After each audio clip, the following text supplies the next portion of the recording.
Welcome to this wonderful session where today we are going to talk about Ajna Chakra and also going to deal with the workings of the most dreaded planet, Shani. Astrology में सबसे ज़्यादा हम लोग डरते हैं शनि से. Often आपको दिखते हैं लोग हनुमान जी के टेम्पल में जाते हैं, शनि की साढ़े साथी. तो सबसे ज़्यादा जो लोग हैं they are scared of this Ajna chakra in life. तो उसी के बारे में let us learn divine develop sight. तो आज्ञा चक्र कहाँ लोकेटेड है? At the centre of our forehead. And ये चक्र है which is the chakra of light. सारे चक्र अलग अलग हैं. some chakra has got element of air, Muladhara has got of earth, Swadhisthana of water, Manipura of fire, अनाहटा of air. This is sound and this is finally light. This is the chakra where we actually see the situation correctly. ये चक्र है जहाँ पर आपकी जितनी भी senses है, हमारी कितनी सेंसेस है? 10 senses. We have got 10 senses. We have got 5 karmendri and 5 gyanendri. कर्मेंद्री कौन सी है? आपकी sense of smell, sense of taste, sense of sight, sense of touch, sense of speaking. ये सेंसेस हैं जो बाहर चलते हैं, जिससे हम दुनिया से इंटरेक्ट करते हैं. वी ऑल्सो हैव गॉट 5 ज्ञान इंद्रिय, जिससे हम इनपुट लेते हैं या basically they come from within us. तो ज्ञानेंद्रिय कौन सी है? जो कर्मेंद्रिय कौन सी है? 5. पहली है इनिशिएशन. मूलाधार में हम कोई भी चीज को इनिशिएट करते हैं. स्वादिष्ठान में हम क्रिएट करते हैं. मणिपुर में हम एक्ट करते हैं. अनाहट में हम पोजेस करते हैं. और इधर हम बोलते हैं. So we have got these 10 senses and all these 10 senses they are commanded in the आज्ञा chakra. That is why it is called ajna, command. यही सेंसेस है जिससे आपको जॉब मिलता है. आपको लाइफ में कोई भी चीज को आप पोजेस करते हो, कुछ भी चीज करते हो, सीखते हो, all the command happens finally in Ajna chakra. तो you can understand how important this chakra is. और सेंसेस जो हैं ये ओरिजिनेट कहाँ होती है? Where do they originate? They originate in the Muladhara. Who is the lord of the 10 senses? Who is the lord? Kartikeya is the lord of the 10 senses. ये senses जो हैं they originate in the Muladhara chakra, but they are commanded in the आज्ञा चक्र. माया जो है मूलाधार में originate होती है, पर आज्ञा चक्र में माया सबसे ज्यादा गेम्स खेलती है. सबसे ज्यादा. You can compare the maya of the 10 senses to Ravan. Ravan के कितने सर थे? 10. एक सर को काटो, दूसरा सर प्रोड्यूस. तो ये जो रावण है, this is the ego of the 10 senses. ये 10 सेंसेस का जो मायावी रावण है, that is what we are scared of, Shani. और रावण की जो रावण को किसने मारा था? राम ने. और किसकी हेल्प ली थी? तभी हम शनि के लिए हनुमान जी. तो किंतु रावण जो माया जनरेट होती है मूलाधार चक्र में, वो डिस्ट्रॉय होती है आज्ञा चक्र. और जब डिस्ट्रॉय होती है तो क्या होता है? जब राम जो है, what is Ram? Ram is an embodiment of the soul, आदर्श पुरुष. राम को कहते हैं ना, ही इज द आदर्श पुरुष, द सोल. तो राम को हम लोग कौन सा सेलिब्रेशन करते हैं? जब राम ने रावण को मारा था, हम उसका क्या करते हैं? तो वो जो राम ने तीर निकाल के जो मारा था और बाद में फायर वर्क्स हुए थे, दैट इज कुंडलिनी राइजिंग. वो कुंडलिनी राइजिंग वही दीपावली होती है, वही सारे लाइट चलते हैं जो हम जितने दीपावली में जो लाइट जलाते हैं, हम क्या कहते हैं? अंधेरे को हटाकर उजाले को लाने के लिए हम दीप जलाते हैं. That is actually kundalini rising. That is actually awakening. आप एक डीप स्लम्बर से जग जाते हो. अरे मैं सोच रहा था ये दुनिया है, एक्चुअली दिस इज लाइफ. तो दीपावली पे फाइनली कौन आता है हमारे घर में? लक्ष्मी. तभी जब कुंडलिनी राइजिंग होती है, आदमी को अपना लक्ष्य समझ आता है. He understands his true purpose of life. उसके पहले तो वो गेम खेलते हैं. उसके पहले तो he was satisfying his pleasure, fame. इधर जा रहा था, उधर जा रहा था, भटक रहा था, भटका हुआ था. और जब कुंडलिनी राइजिंग होती है, आदमी ये सब माया से बाहर आता है, उसका लक्ष्य जगता है. और जब लक्ष्य जगता है तो लक्ष्य. सो बेसिकली आज्ञा चक्र साधना में we will learn how to destroy this Maya. Because कोई भी चीज को डिस्ट्रॉय करने के लिए उसको पहले पहचानना पड़ता है. ह्यूमन एवोल्यूशन में आप कोई भी चीज को प्राप्त नहीं कर सकते जब तक आपने ऑपोजिट को नहीं देखा और पहचाना. आज आप अच्छाई को नहीं देख सकते जब तक आपने बुराई को नहीं देखी. आप चलना नहीं सीख सकते जब तक आपने गिरना अवॉइड करना नहीं सीखा. To know yourself, you have to know who you are not, and that is spiritual evolution.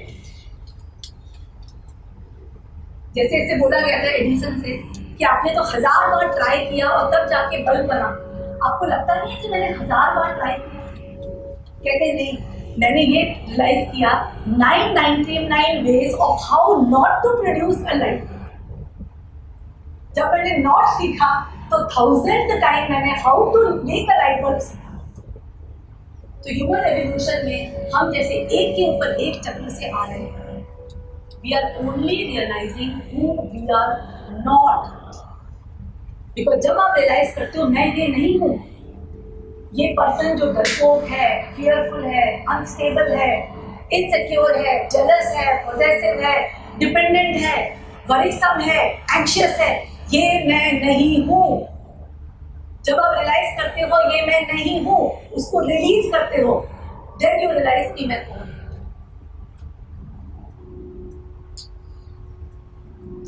तो बेसिकली आज्ञा चक्र में केवल 2 पेटल्स होते हैं. This is located at the centre of the forehead. और बेसिकली ये जो 2 पेटल्स हैं ये डोनेट करते हैं duality in life.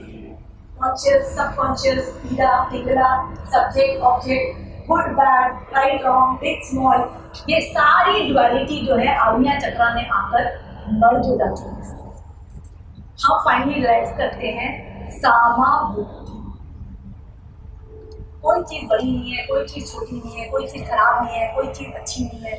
We realise the reality which is sama buddhi, समाधि. ये हम रियलाइज करते हैं आज्ञा चक्र. आज्ञा चक्र में we see the truth, असलियत, सच. पर फाइनली क्वेश्चन आता है ट्रुथ क्या है? What is truth? तो उसके लिए we have to understand, aren't you aware कि हमारे अंदर 2 फोर्सेस हैं. एक तो फोर्स है जो बहुत पॉजिटिव है, लाइवली है, अबंडेंट है. वो हमेशा कहता है मुझे जिंदगी में ये करना है, मुझे सक्सेसफुल होना है, मुझे अच्छा बनना है, I want to be a good person. He is alive, he is very positive. जब आप इस फोर्स के साथ कनेक्ट होते हो यू फील वेरी सेंटर्ड. ये फोर्स की सारी जो डिसीजन मेकिंग है इंट्यूशन से आती है. ये फोर्स है जो हमेशा आपको आगे बढ़ने के लिए बोलता है. आप कितनी भी मुसीबत में हो वो आपको बोलता है नहीं कुछ ठीक हो जाएगा, आगे बढ़, कर आगे, बी सक्सेसफुल, बढ़ते जा. We are all aware of this vibrant force. Yes और नो? दिस इज सोल, ये आपकी आत्मा है. ये सब हमारे पास है, हमारे एक्सेसिबल है, एक्सेसिबल टू अस. उसके अलावा एक और फोर्स है जो कहती रुक, दुनिया is very dangerous. It makes you feel threatened, anxious, separateness. वो अलग, तू अलग. कॉशियस, जजमेंटल, आपको बताती है कि वहां पर कुछ है जो तेरे को जरूरी है। नीडीनेस, आपको बार बार पुरानी बातें याद दिलाती है, आपको डराती है, एंशियस बनाती है, keeps on telling you you are wrong, you are, it tries to show that you are good in front of people or at least not look bad. ये नेगेटिव फोर्स भी हम सबके accessible, we are all aware about this negative force. This is what you call ego. हम सबके अंदर ये दो forces, soul and ego, और ये हमारे ऊपर है हम सोल को सुने कि ईगो को सुने। It's all our choice. अब आप बोलोगे what to do, क्या करूँ कि मैं हमेशा सोल को सुनूं? What should I do? उसके लिए पहले समझना पड़ता है सोल की कौन सी आवाज है और ईगो की कौन सी आवाज है। प्रॉब्लम है हमें आधी बार समझ नहीं आता कि जब कोई बोल रहा है वो ईगो बोल रहा है कि सोल बोल रहा है। ये सोल हम कंफ्यूज हो जाते हैं कि ये किसने डिसीजन लिया, कौन बोल रहा है, ईगो बोल रहा है कि सोल बोल रहा है।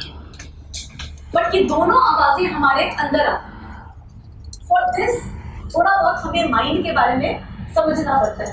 We are little scientific people, तो हमें थोड़ा माइंड समझना पड़ता है कि माइंड चलता कैसे है, ये फैक्ट्री ऑफ लाइफ का माइंड चलता कैसे है। सो माइंड के बेसिकली 4 पार्ट्स। सबसे पहला पार्ट है मनस। Now, manas is simply a processor जो आपके माइंड में होता है, which is connected to all the sense organs. मनस का जो है वो एक ही फंक्शन, मनस का एक फंक्शन, वो इनपुट लेता है और आउटपुट देता है। आज सडनली आपने एक आदमी को देखा अपने सामने खड़े, मनस जो है पहचानता है ये कौन है, अंदर से इनपुट लेता है। आपकी बेटा बहन से पूछता है ये पर्सन खड़ा है, ये कौन है, मुझे क्या करना है, तो आप बोलोगे तेरा फ्रेंड है, उसको बोल हेलो हाउ आर यू, हाथ बढ़ा। तो मनस जो है उसको सामने जो इनपुट दिखता है वो सेंसरी ऑर्गन से कनेक्टेड है, तो वो जाकर पूछता है what should I do, this is the input. सामने कार आ रही है, सामने आदमी है, मुझसे कोई कुछ पूछ रहा है, मैं क्या आंसर दूं, that is Manas. It is simply a supervisor in the factory of life with no brain of his own. He has got only job to take the input and give you the output. But उसका job है कि उसको input और output करना है, तो बड़ा anxious और कंफ्यूज्ड होता है।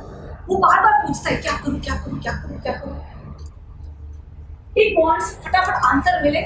इतना टाइम थोड़ी है कि आपके सामने आपका फ्रेंड खड़ा है और आप आधे घंटे तक देखते रहो उसको ब्लैंक, ऐसा तो पॉसिबल नहीं है। तो मनस को तो बहुत जल्दी आउटपुट देना है, so it is a supervisor तो अपना जॉब करता है। सेकेंड है आपके अंदर चित्त, ये आपकी हार्ड डिस्क है। जो कुछ भी आपके साथ हो रहा है आप स्टोर कर रहे हो चित्त, स्टोर स्टोर स्टोर स्टोर। अच्छा हुआ स्टोर, बुरा हुआ स्टोर, पूरे दिन में क्या हो रहा है स्टोर, इट्स जस्ट मेमोरी। पर क्या होता है हमारी कुछ मेमोरी बड़ी कलर्ड होती है। कलर्ड मीन्स उससे हम बड़े एक्साइटेड हो गए, खुश हो गए। कुछ मेमोरीज हैं जिसमें हम डर गए, डिसअपॉइंटेड हो गए, फियरफुल हो गए। सो अलग अलग मेमोरीज हमारे चित्त में। थर्ड इसके अंदर होता है अहंकार। अब अहंकार क्या चीज है, ईगो, ये भी हम समझते हैं। और एक होता है इसका पार्ट बुद्धि। नाउ अंडरस्टैंड वेरी क्लियरली बुद्धि क्या है। एनीबॉडी, बुद्धि क्या है, कौन बोलेगा?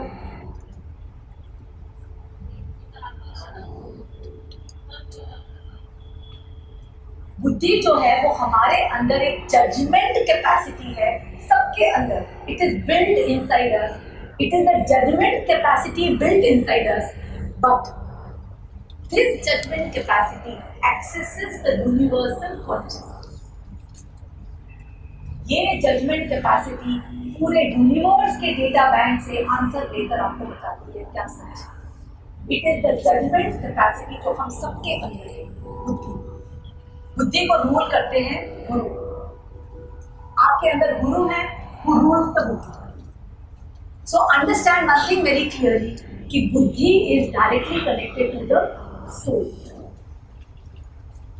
और next we have to understand हमारा जो चित्त है, जो डेटा बैंक है, you can imagine your data bank like this of memories. कुछ मेमोरीज कलर्ड है, कुछ इल्यूशंस है, कुछ परसेप्शंस है. रेड वाली कलर्ड है विद फियर और पेन. अब आप समझिए मनस क्या करता है.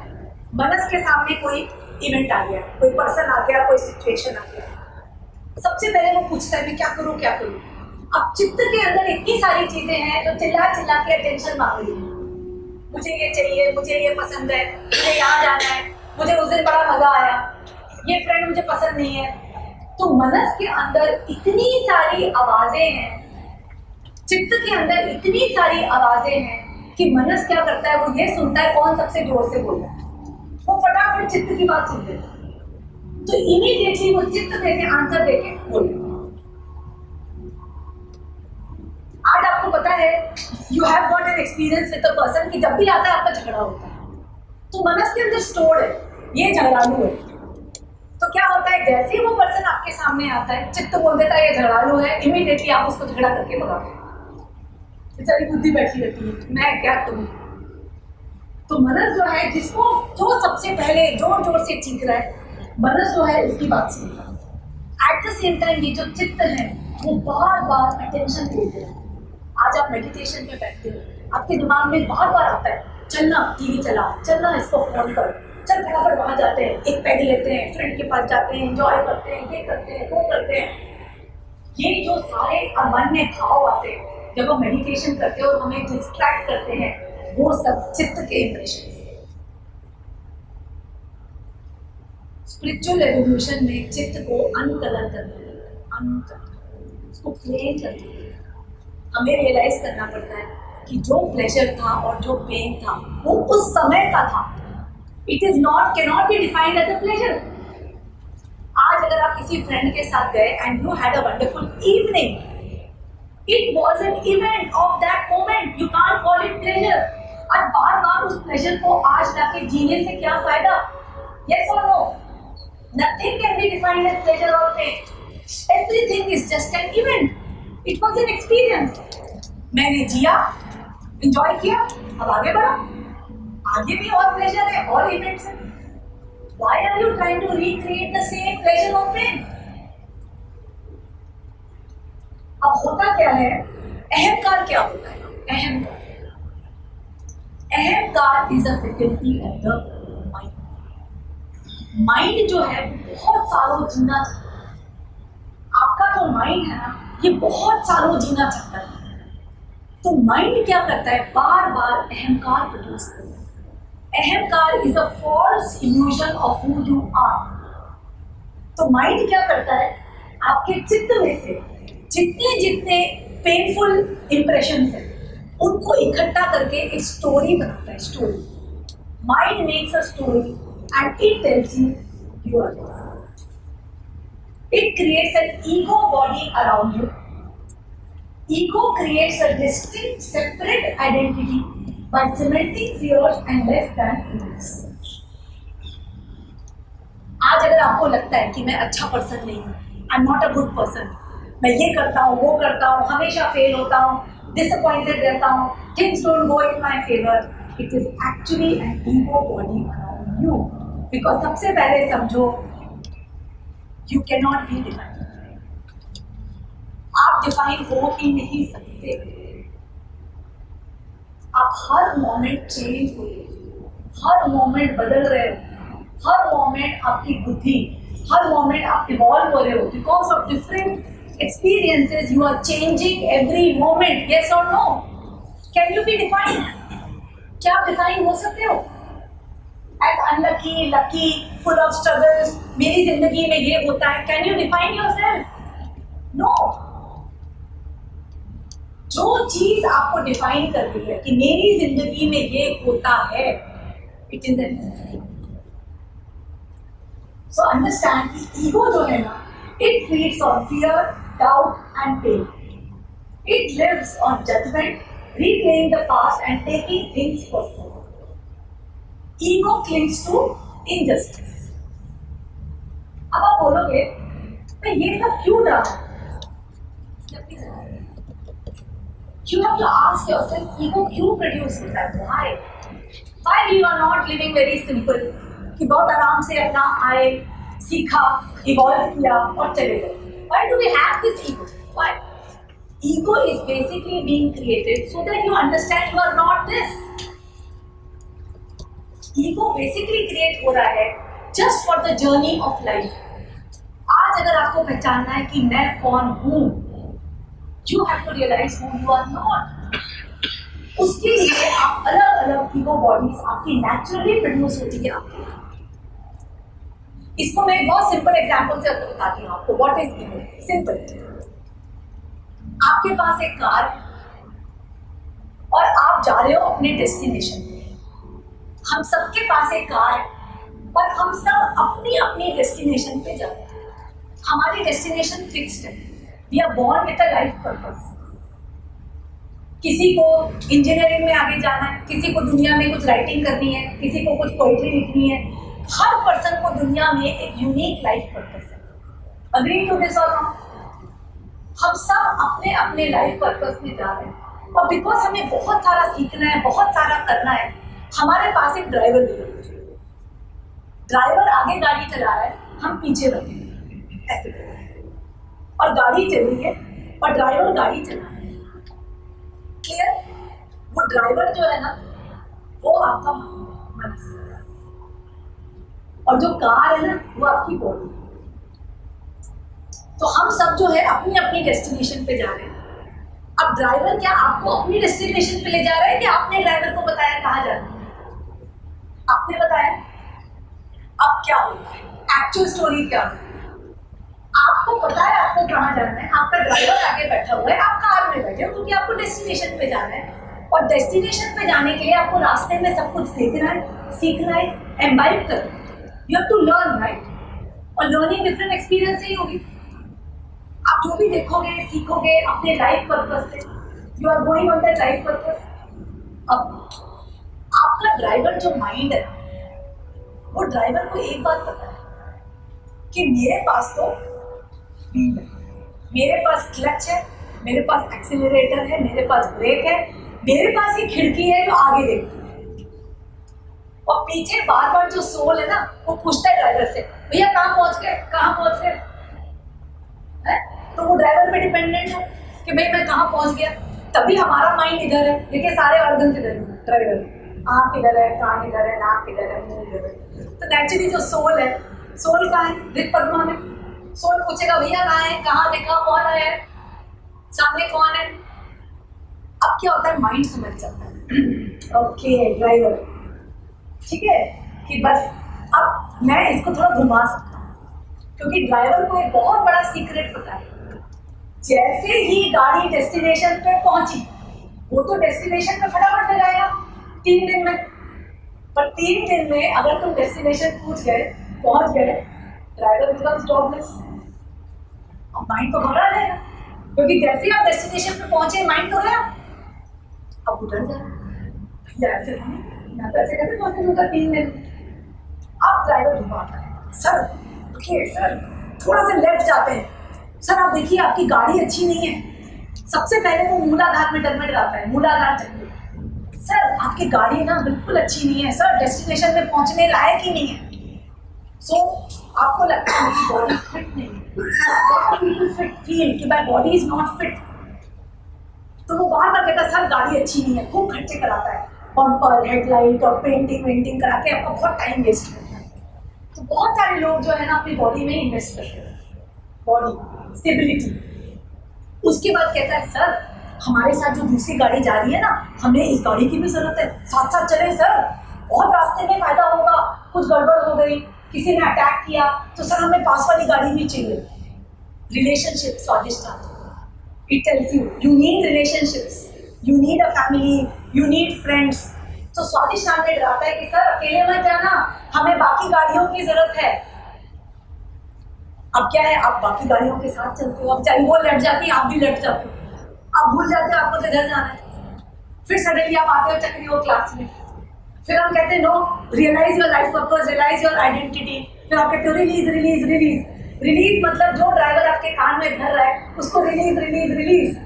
और फिर कहते हो आई एक्सेप्ट कि मुझे तो इधर जाना है. तो ड्राइवर चुप हो जाता है, ओके चलो इधर चलते हैं। अब ड्राइवर कहता है भैया ये स्वादिष्ट स्थान पे तो निकल गया। अब ड्राइवर कहता है डिपेंडेंसी मणिपुर। सर आपको तो गाड़ी में पेट्रोल भरना है, कभी गाड़ी खराब हो गई तो आपको ये पर्सन चाहिए वो पर्सन चाहिए, कितने लोग चाहिए गाड़ी के मेंटेनेंस के लिए।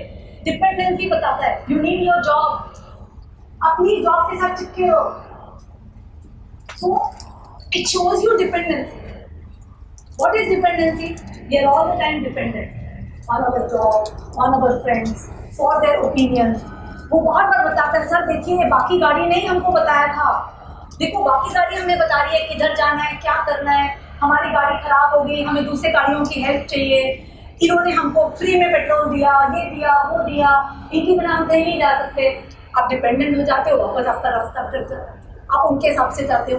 एक ही कंपनी में 10 साल तक जॉब करते हो, प्रमोशन भी नहीं मिलता कुछ भी नहीं मिलता, आप बैठे रहते हो एक ही कंपनी में क्योंकि आपको डर लगता है छोड़ूंगा जॉब छोड़ूंगा कंपनी पैसे नहीं आएंगे, because you feel dependency. So people are stuck in the same job without promotion because driver ने कह दिया कि भाई यही है जो आपको पैसे दे सकता है, बाकी सारी जो गाड़ियां हैं खत्म है बस वर्ल्ड में, तो आप डिपेंडेंट हो जाते हो राइट। उसके बाद क्या होता है धीरे धीरे ना आप फाइनली रियलाइज करते हो नो मेरे रास्ते में अगर मैं अपने रास्ते जाऊंगा वहां पर भी मुझे रिलेशनशिप मिलेंगे, वहां पर भी मुझे सपोर्ट मिलेगा, वहां पर भी लोग मुझे मिलेंगे। वी फॉरगेट द ट्रुथ कि हमारा रास्ता ऑलरेडी कार्व्ड है, मैं अपने रास्ते पे चलूंगा तब भी मुझे मूलाधार में स्वादिष्टान में मणिपुर में सब सपोर्ट मिलेगा। हम डर जाते हैं तो क्या होता है हम रिलीज करके मणिपुर से भी बाहर आते हैं। अब तो ड्राइवर डर जाता है, oh God only heart and only Manipura I am gone 2 more चक्र। अब वो धीरे धीरे कहता है सर आप इतने लोगों से प्यार करते हो छोड़ दोगे क्या इनको, अटैचमेंट। सर देखो साथ में कितनी अच्छी अच्छी गाड़ियां हैं, ये फ्रेंड्स हैं, कितने टाइम तक आपके साथ गाड़ियां चल रही हैं, आपके फ्रेंड्स फैमिली रिलेशनशिप जॉब छोड़ दोगे क्या सर। तो अगेन मोहा अटैचमेंट। फिर आप कहते चलो कोई बात नहीं मैं इसी के साथ चलता हूँ, इसी के रास्ते में चलता हूँ, लंबा लंबा टर्न लेता है आपको, लंबा लंबा टर्न करवाता है तो आपको अनाहत चक्र में फंसा देता है। फिर हम आके रिलीज करते हो no no no moha no attachment I don't want to be dependent, सब निकाल के फाइनली अनाहत से बाहर आते हो तो आप विशुद्ध में आ गए। तो ड्राइवर एक ही चक्र। फिर कहता है सर तो प्रॉब्लम है सर आप उतर भी गए आप पहुंच भी गए सर आपकी कोई नहीं सुनेगा, आपको कोई नहीं सुनता, आपको बोलना ही नहीं आता क्योंकि आपका लाइफ पर्पस एक्सप्रेस करके ही निकलेगा। यस और नो, आपका life purpose is only come out by speaking और हियरिंग। तो वो कहेगा सर अब आप उतर गए ना एक्चुअली आपको कोई नहीं सुनेगा, nobody is going to listen to you. फिर आप डर जाओ, तुम जब अपने आप को और डेवलप करना है फिर आप अपना रास्ता लंबा करवाते हो। फिर आप रियलाइज करते हो कुछ टाइम के बाद अरे गड़बड़ हो गई, I know how to express myself, I have self confidence. फिर आप रिलीज करते हो विशुद्ध चक्रा की, I know how to speak, I know how to express. फिर आप रिलीज करते हो, आप फाइनली आज्ञा चक्र। आप आज्ञा चक्र में जब आते हो अब तो ड्राइवर की बात है क्योंकि अब क्या हुआ आप तो बिल्कुल लास्ट डेस्टिनेशन पे आ गए हो। अब ड्राइवर अपना पैतरा बिल्कुल उल्टा बिल्कुल ऑपोजिट कहता है सर तुसी ग्रेट हो, you are the best sir, आपसे अच्छा दुनिया में कोई भी नहीं है, there is nobody like you in the whole world, you are the best. सब कुछ चेंज कर देता है। तो आप इतने एक्साइटेड हो जाते हो उसकी बातों से, वो आपको इतना प्रेज करता है कि फाइनली आप उतर जाते हो ड्राइवर के साथ। तो लॉट ऑफ पीपल ना वो आज्ञा चक्र में ईगो के साथ फंसे, वो बहुत सक्सेसफुल हो जाते हैं, एनलाइटेंड भी हो जाते हैं, बट फाइनली वो ड्राइवर के साथ उतर जाते हैं। And all the time they need people to praise them, to touch their feet, to fall on their feet, to praise them, क्योंकि वो एनलाइटेंड हो चुके हैं, वो डेस्टिनेशन पे उतर चुके हैं, but all the time they need the driver. So ये है, this is the working of the आज्ञा चक्र। सो ये कहानी में हम उलझ गए ड्राइवर की, but basically we have to understand कि सोल ने ड्राइवर की बात क्यों सुनी, जिस दिन आप ये बात समझ गए ना, you will understand how not to listen to the driver. Soul ने ड्राइवर की बात इसलिए सुनी बिकॉज नंबर 1, सोल जो था वो खुद से कनेक्टेड नहीं था। एंड एक आपको 100% की बात समझो, soul only exists in the now. Soul जो है वो केवल नाउ में एग्जिस्ट करता है। सोल जो है, जैसे ही आप पास्ट या फ्यूचर में जाते हो, सोल का एग्जिस्टेंस गया, because soul is just a consciousness. Soul जो है वो केवल एक कॉन्शियसनेस है। आज आप जो हो, you are a consciousness and you only exist in the now. और जब आप नाउ में एग्जिस्ट करते हो तभी आप बुद्धि यूज कर सकते हो। ईगो को ये कहानी पता है, तो ईगो आपको बार बार पास्ट फ्यूचर, फियर, एंजाइटी, वो बार बार आपको डिपेंडेंसी, कंपैरिजन, आपको अपने से बाहर ले जाता है।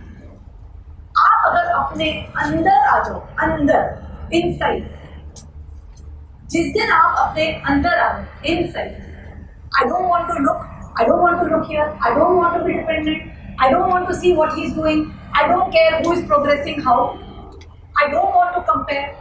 जिस दिन आप अपने से बाहर आना स्टॉप हो गए, आप अंदर आ जाओ, yes or no? So you will be connected to yourself only by this act, and you will be disconnected from yourself only in this way. Either somebody pulls you out by telling इसको देख आप बाहर, फिर कहेंगे नीचे dependent, नीचे आ जाओगे, पीछे चले जाओगे, आगे चले जाओगे, अंदर कब रहो। तो ईगो ये यूज करता है क्योंकि उसको पता है कि सोल का एग्जिस्टेंस नाउ के अलावा है ही नहीं।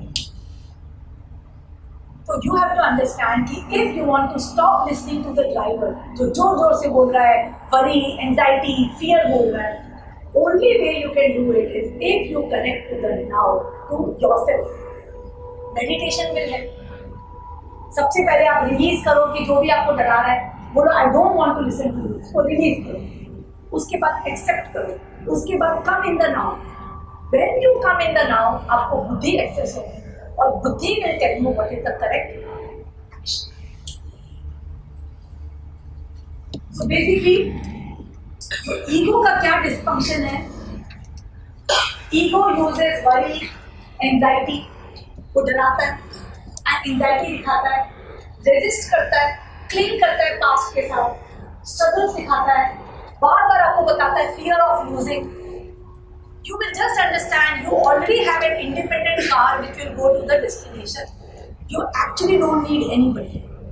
आज अगर आप अपनी डेस्टिनेशन पे जाओगे, you will need everything that is required.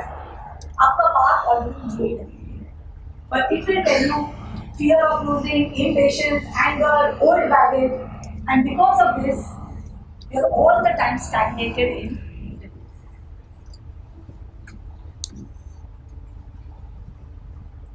Basically, ego जो है, you will recognize ego when you realize you behave like a victim rather than taking responsibility. You give excuses rather than giving results.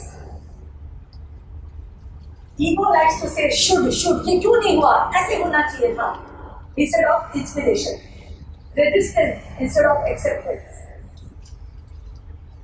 confusion, worry, anxiety, stuck, fear, laziness, scarcity, impatience. These are all the dysfunctions of the ego. और ये सारे egoic patterns हैं. You go over it. अब ego के ये 3 ही हथियार हैं, only 3, there is no 4th हथियार, only 3. सबसे पहले ईगो दूसरों से कंपेयर करता है, फिर आपको डिपेंडेंसी दिखाता है और बार बार आपका पास्ट रेफरेंस करता है. अब क्या है कि हम कंटिन्यूसली अपने आप को एक दूसरे के साथ कंपेयर करते हैं, कंटिन्यूसली हम कंपेयर करते हैं. एक्चुअली कंपेरिजन के ही 10-12 मेडिटेशन हो सकते हैं, और अभी हम एक मेडिटेशन करते हैं. बेसिकली हम जब भी किसी को देखते हैं ना, हम कंटिन्यूसली कंपेयर करते हैं. अब कंपेयर करने के नुकसान क्या है? फायदे एक भी नहीं, नुकसान क्या है? जब हम दूसरे के साथ कंपेयर करते हैं तो नंबर 1 हमारे अंदर फियर आता है. एंजाइटी आती है, नर्वसनेस आती है, या हम खुद को बड़ा महसूस करते हैं, खुद को अच्छा महसूस करते हैं, खुद को बेटर महसूस करते हैं, पर दोनों वे में हम खुद को डिफरेंट महसूस करते हैं। और ऐसा तो है नहीं कि आप कंपेयर करो और सभी से आप अच्छा महसूस करोगे, किसी ना किसी से तो कम महसूस करोगे। यस और नो? इट्स नॉट पॉसिबल कि सारे के सारे लोग आपसे छोटे हो, बहुत सारे बड़े भी होंगे।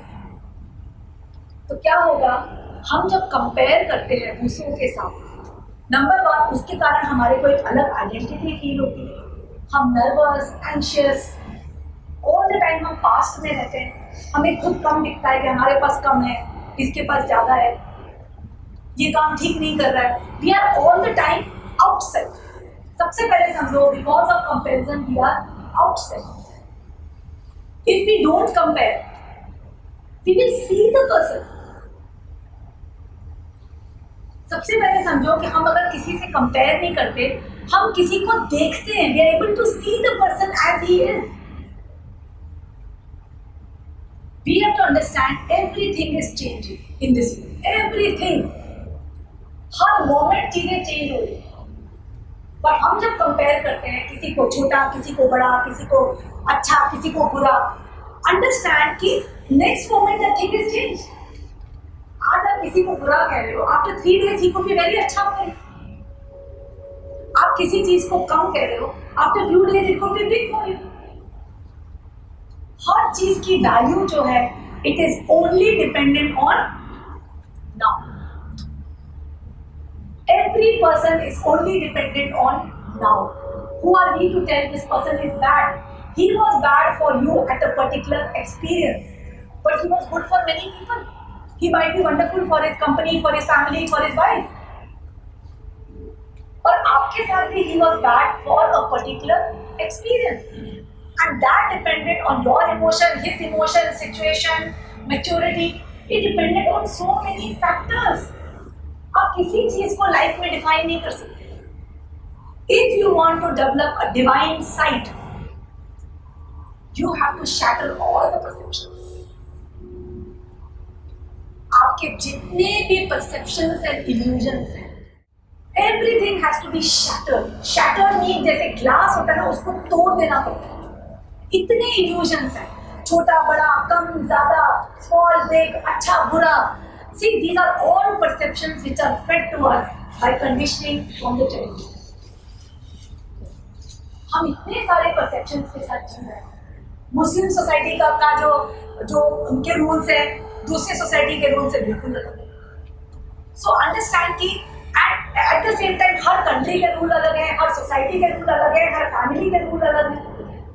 But these are all perceptions. There is nothing which is real. There is nothing which is true. There is nothing which is correct, true. आज Mahabharat is a classic example. कितना झूठ, कितना deceit, सब खेला गया एक गेम में। So what is truth? What is such? कोई नहीं कह सकता। You cannot pass a sentence like झूठ बोलना गुनाह है. You can't tell. Because उस moment में किस चीज की जरूरत है, you don't know. So there is no truth. Absolutely there is no truth or there is no law. Everything is defined in the moment. उस moment पे क्या सही है आपके लिए, situation के लिए do that. So उसके लिए you have to stop comparing. और बहुत comparison करने छोड़ने पड़ते हैं. But one of the very important comparison is stop comparing how people are expressing themselves. Her person जो है अपने वे में एक्सप्रेस कर रहा है। वो अपनी पसंद की गाड़ी ले रहा है, अपने पसंद का घर ले रहा है, अपने पसंद से जी रहा है, अपने पसंद से काम कर रहा है। उसका लुक्स अलग है, उसका टैलेंट अलग है, उसकी फैमिली अलग है, उसकी वाइफ अलग है, उसकी सोसाइटी अलग है। He has got his own way of doing it and he is doing it as per his maturity. उसका wisdom और उसकी maturity से he is doing it. We are nobody to say why this person is doing it. It could be your own daughter, it could be your own son, it could be your spouse, it could be your relative. We are all the time telling why this person is doing this, why he is not doing this. We are just comparing the expressions of different people. Yes or no? So we have to stop looking at how people are expressing themselves. वो कैसे जी रहे हैं, उनके क्या looks हैं, वो क्या कर रहे हैं. It is none of your business. You have to understand there is a divine way of why he is doing it. There is a divine law already in place. We are nobody to tell ये गलत ये सही, उसने ऐसा क्यों. हर person ने जो चीज चूज की है उसने अपने परसेप्शन से चीज चूज. आज हमारा दूसरे के साथ झगड़ा क्यों? Why we have anxiety? Because हम क्या करते हैं, अपनी विल उसके ऊपर थोप डालते हैं. ना अंडरस्टैंड, कभी भी हमारे आर्ग्यूमेंट्स किसी के साथ, चाहे वो हमारे खुद की स्पाउस हो, किसी के साथ भी हमारा आर्ग्यूमेंट क्यों होता है? Because number one, we are putting our perception, our reference, our identification on them. कि मेरे एक्सपीरियंस के हिसाब से this is right. But understand, जब हम ये काम करते हैं इसके दो नुकसान. सबसे पहले हम उस पर्सन को होलिस्टिकली नहीं देखते. वो पर्सन ऐसा क्यों कर रहा है, why that person is doing it. उसकी भी लिमिटेशंस है, उसकी उतनी बुद्धि है, उसकी उतनी अंडरस्टैंडिंग है, उसकी खुद की चॉइस है. वो काम क्यों कर रहा है, हम होलिस्टिकली उस पर्सन को नहीं देखते. सबसे पहले यस और नो.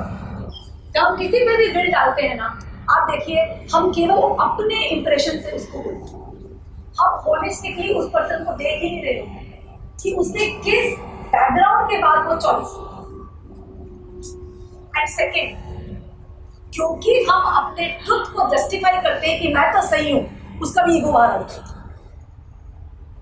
वो भी अपने आप को सुधारता नहीं है क्योंकि उसका भी ईगो बाहर आता है कि why he is not accepting me the way I am. तो हम कभी भी किसी चीज को जज करते हैं, ये दो नुकसान हैं. पहला, हम दूसरे पर्सन के ट्रुथ को पूरा नहीं देखते, हम फिक्स्ड हो जाते हैं. मेरे हिसाब से this is correct, what you did was wrong, this is what I wanted, I wanted thing to go this way, मुझे ये चीज ऐसे चाहिए थी, ऐसे करती. यस और नो. तो सबसे पहले हम जब भी कोई भी चीज के बारे में हम रेजिस्टेंस करते हैं, we can't accept. Main thing is because we don't holistically see the thing. Why did that person do it? And second is because we try to justify ourselves. उसका भी ego आता. And then the whole ego is fight. ना वो सुनता है और finally उनके में ईगो भी झगड़ा होता है. और अगर मान लो ideal case was, if this was not there, you were not really justifying it. You would have seen the situation. And you would have given the person choices. Choices. आज आपका खुद का बच्चा है. The child is telling कि मुझे तो poetry line में जाना है, मेरे को तो पोइट्री लिखनी है. And you are telling अरे सब लोग इंजीनियर बन रहे हैं, डॉक्टर बन रहे हैं, तू पोइट्री लिख रहा है. हम बच्चे से झगड़ा कर रहे हैं. पर झगड़ा करने से क्या हो रहा है, उसका भी ईगो आ रहा है. And we are also not looking कि उसका क्या बैकग्राउंड है जिसके कारण he wants to write poetry. What we can do in this situation is give the person choices. कि देख तेरे पास ये choice है. You can do this, this, this, this. What would you like to choose? Okay? So this is how we can stop comparing or stop having arguments with people. Because the only way is we can give them choices and they can choose as per what is right for them. And one of those choices might be appealing to you.